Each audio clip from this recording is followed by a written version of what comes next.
ناظرین، یہ افسوسناک واقعہ خیبر پختونخوا کے علاقے سوات میں پیش آیا ہے۔ دو خاندان گرمی کی شدت سے بچنے کے لیے شمالی علاقوں کی طرف نکلے۔ ان کا یہ مقصد تھا کہ وہ سیر، آرام اور قدرتی نظاروں سے لطف اندوز ہوں گے، لیکن وہ یہ نہیں جانتے تھے کہ ان کا یہ سفری خواب جو ہے یہ ایک بھیانک حقیقت میں بدل جائے گا۔ یہ خاندان دریائے سوات کے کنارے ایک مقام پر پہنچا، جہاں دریا کے بیڈ پر یعنی دریا کے پیٹ میں جہاں پر لوگوں نے سٹالز والوں نے ایک بیٹھنے کی جگہ بنائی ہوتی ہے۔ یہ رواج نارتھ میں عام ہے۔ لوگ دریا کے ٹھنڈے پانی میں کرسیاں رکھ کر ناشتہ کرتے ہیں، تصویریں بناتے ہیں اور یادیں محفوظ کرتے ہیں۔ یہی دونوں خاندان بھی صبح صبح ناشتہ کرنے بیٹھے اور دریا پرسکون تھا۔ دریا میں کوئی طغیانی نہیں تھی۔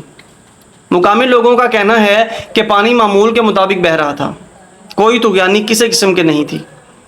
سٹالز کے ملازمین اپنا کام کر رہے تھے اور وہ لوگوں سے لطف اندوز بھی ہو رہے تھے، لیکن پھر اچانک نہ جانے کہاں سے ایک خوفناک ریلا آ گیا۔ پانی کا بہاؤ اس قدر تیز تھا کہ دیکھتے ہی دیکھتے سب کچھ اپنے ساتھ بہا لے گیا۔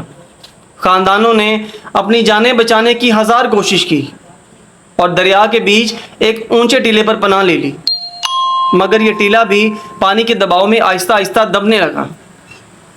دائیں بائیں صرف پانی ہی پانی تھا۔ وہ لوگ اپنی آنکھوں کے سامنے اپنے پیاروں کو ڈوبتے، بہتے اور بچھڑتے ہوئے دیکھ رہے تھے۔ ایک قیامت کا منظر تھا۔ ناظرین، ویڈیو میں آگے بڑھنے سے پہلے آپ لوگوں سے ریکویسٹ ہے کہ اگر آپ لوگ میرے چینل پہ نئے ہیں تو چینل کو سبسکرائب کریں، ویڈیو اچھی لگے تو اس کو لائک کریں۔ انہوں نے مدد کے لیے بہت آوازیں لگائیں۔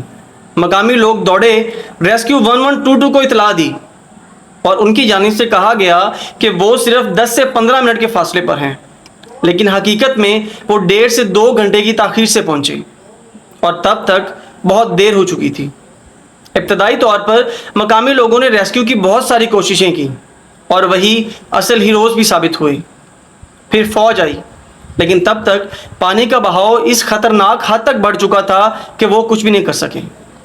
مقامی اطلاعات کے مطابق تقریباً 18 سے 20 جو افراد ہیں وہ دریا میں بہہ گئے۔ ضلعی انتظامیہ نے 8 اموات کی تصدیق کی ہے، لیکن مقامی لوگ 10 بتا رہے ہیں۔ باقی ماندہ افراد کی تعداد جو ہے ان کی تلاش جاری ہے اور ان کی تعداد ہمیں بعد میں پتہ چلے گی۔ اب سوال یہ ہے کہ اس سب کا آخر ذمہ دار کون ہے؟ یہ صرف ایک حادثہ نہیں ہے، یہ حکومت کی ایک بہت بڑی ناکامی ہے۔ اس کو اچھے طریقے سے سمجھنے کے لیے ہم نے مختلف حصوں میں تقسیم کیا ہے۔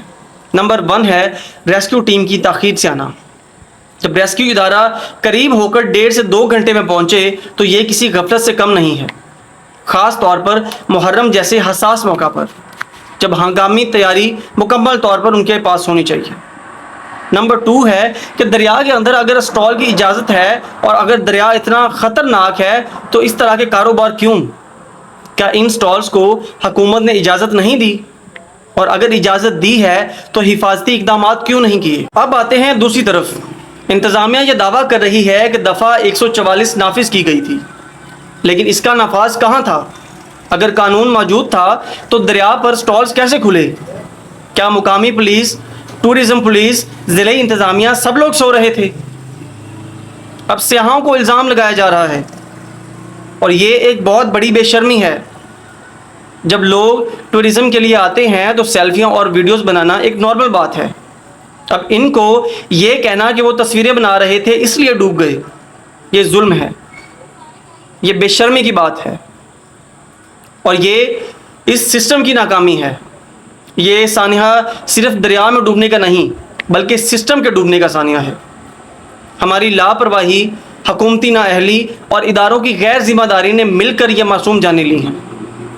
ہمیں یہ تسلیم کرنا ہوگا کہ یہ ایک انتظامی خودکشی تھی۔ اگر وقت پر ریسکیو آ جاتی، اگر سٹالز کی اجازت نہ دی جاتی اور پھر اگر حفاظتی بندوبست ہوتا تو شاید یہ قیمتی جانیں بچ جاتی، یہ قیمتی جانیں ایسے ضائع نہ ہوتی۔ اللہ اس سانحے کا شکار ہونے والوں کی مغفرت کرے اور لواحقین کو صبر جمیل عطا فرمائے۔